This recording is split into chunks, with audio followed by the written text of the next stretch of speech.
Hi, this is Sohrab, and in this video, I'm going to show you how to animate text tracking or space between characters in the Premiere Pro without any plugins. In the Effect Controls panel in the text options, there is a tracking controller which controls the space between the characters. But the problem is when we activate the stopwatch for the keyframing and we go some frame forward and change the value of tracking, Premiere Pro doesn't calculate the amount between these two keyframes, and in the playback it shows as a jump between one to the other. And honestly, there is no control over this in Premiere Pro, but we can make it with some special technique. Select your text clip and in the effect control, activate the stopwatch for the source text.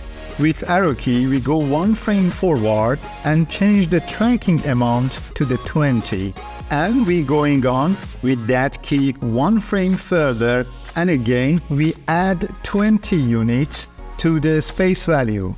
We are going to add this 20 amount for 15 frames, which make us to 300 at the end, which is fine for us. If we just play it now, the motion is fast and linear.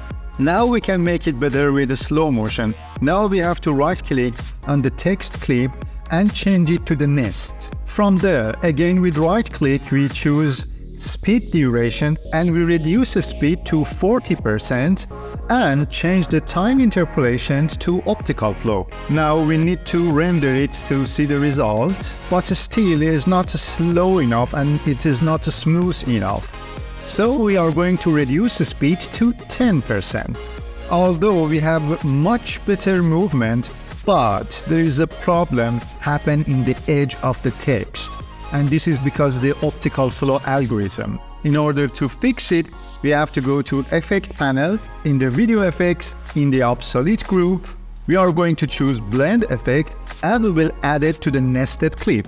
Now the problem is solved, we just have to render it to see the result. Now we have a very smooth and fine movement.